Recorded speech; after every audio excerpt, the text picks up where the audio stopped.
Hey everybody, I'm Pastor Bob Caranicas. I'm the youth pastor here at Good Shepherd, and we're going to talk about canoe trips. And my camera person is Ashley. So there's her hand. So we're going to try and run through the stuff that's on this table. Some of it you really need, and some of it you don't. So I'll clue you in on that. When we do our canoe trips, the one thing I will tell you is we leave the church this year on July 13th at 5 a.m.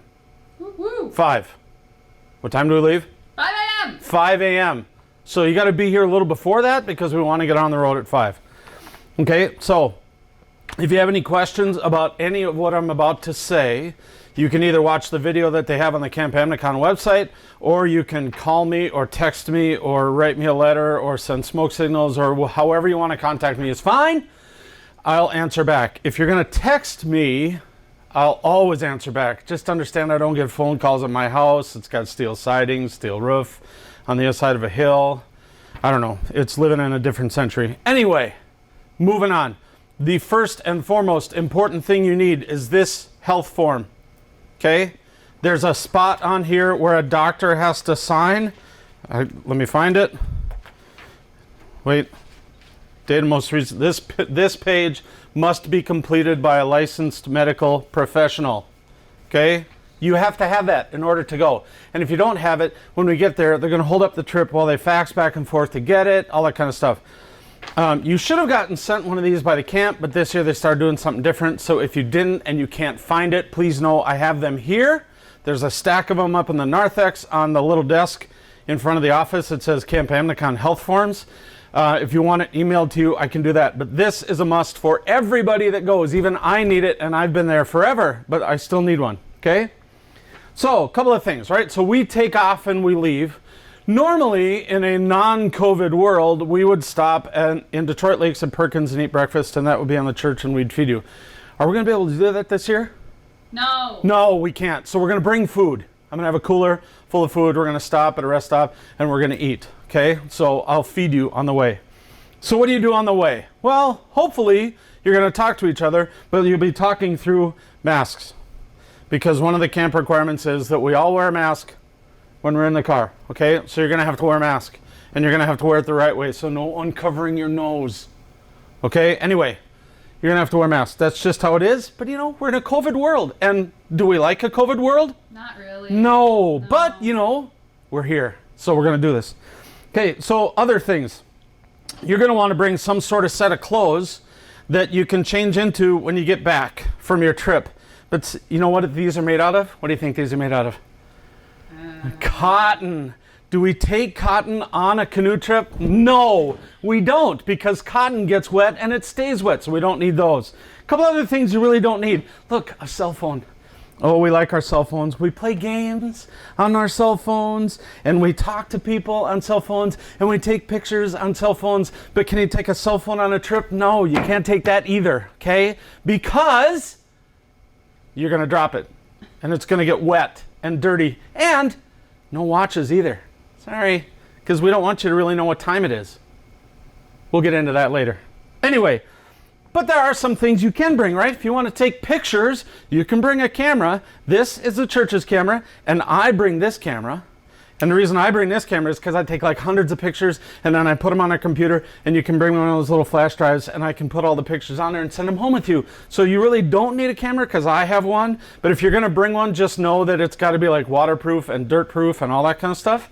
Okay, which this one is. It's been underwater on previous trips. Okay, you're going to want some sort of headlight so that you can turn on a headlight when it's dark and see your way around. Do you need something that's really extravagant like this? Probably not. But it looks really cool. Doesn't it? It looks awesome. I might bring this one. But the thing with this one is it's like a spotlight that you can see, you know, a gopher's butt from like a half a mile away. So we don't need to look at gopher butts.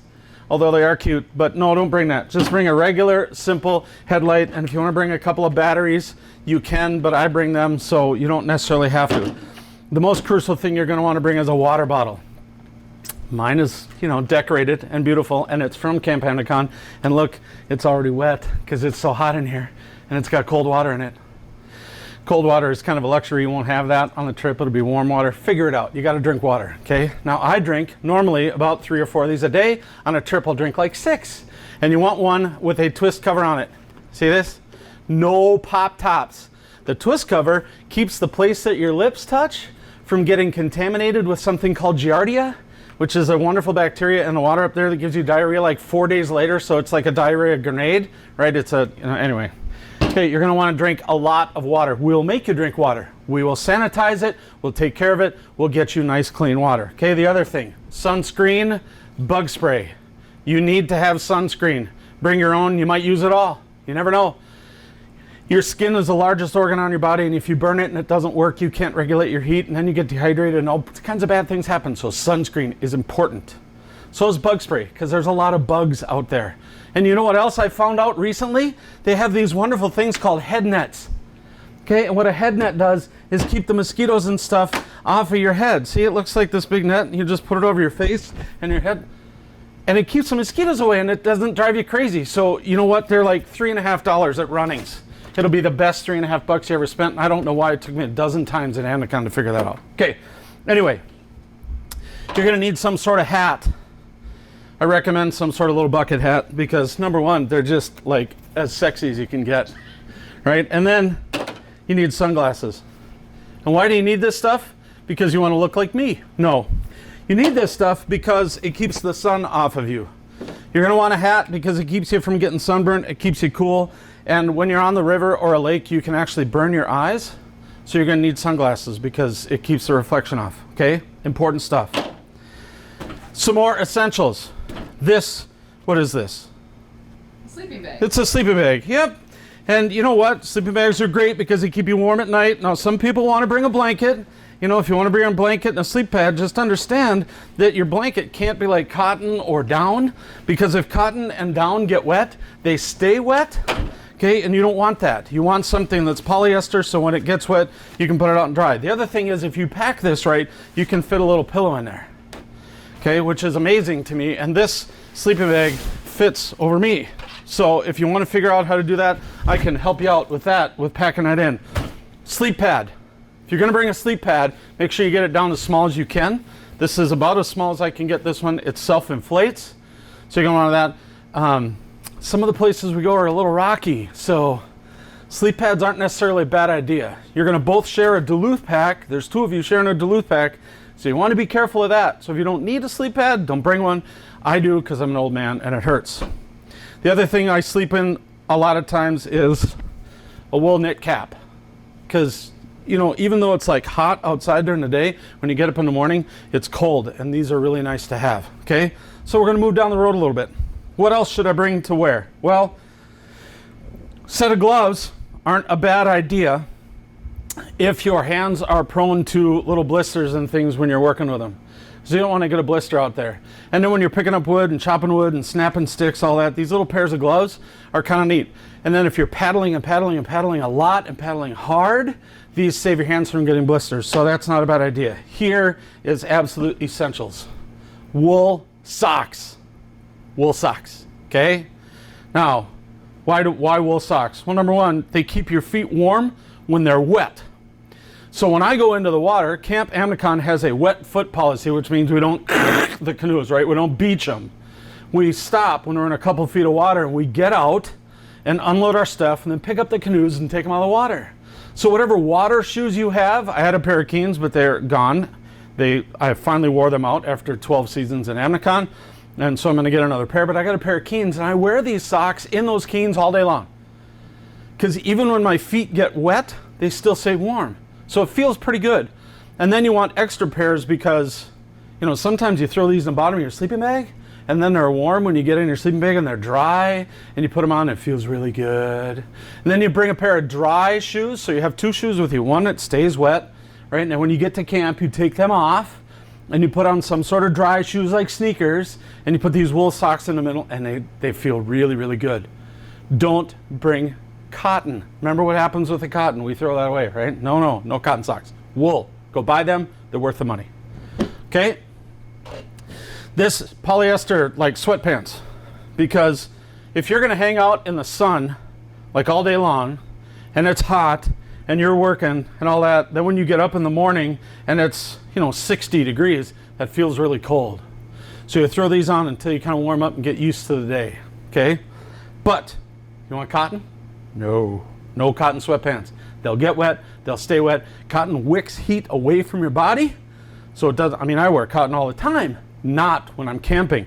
I wear things like stay dry clothing, right? That even when it gets wet, it like dries immediately, right? So Under Armour stuff is really good. You can get these stay dry pants at Shields and stuff for not a lot of money. You need that kind of stuff. Even your underwear shouldn't be cotton, okay? Get some sort of polyester that dries right away. Otherwise, it keeps you cold in places you shouldn't be cold. Okay, a hoodie. Now, the camp will tell you that you need a wool sweater. They have wool sweaters. If you don't have them, you can borrow them. They have all kinds, and then people usually turn it into some kind of ugly sweater contest, which is really cool. But I bring this, which is polyester, and this has proven itself. It was soaking wet and still keeps me dry. This is my hoodie, and if you roll it up and put it into the hood, you can turn it into a pillow. So, that's kind of cool. Okay, so you want to bring that, okay? The last thing that is really, really, really necessary is rain gear. Same thing. I rolled this up so it's all stuffed into the hood and tied shut. This is pants and jacket. You need pants and jacket. Okay, so don't just get a poncho and call it good. That's not going to work for you, okay? What you don't want to do is get wet. Hypothermia is a thing. More people die of hypothermia above 0 degrees than below. So we want to really make sure that if you get wet at all, that you get warm. So that's why the extra set of clothes. See, 2 sets. 1 set I wear all week long. This set will stay in my pack in case I get wet. I can dry. I can change it and it's dry. Okay.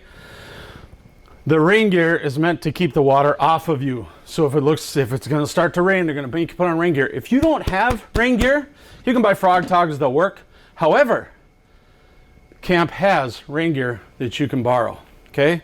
So they have all kinds of stuff that you can borrow. They have sleeping bags, they have rain gear, they have wool sweaters, they have paddles, packs, PFDs, all of that, right? You don't need to bring any of that stuff. So when we get into things you don't need to bring that are kind of handy, these are aqua tabs. You may have heard of those.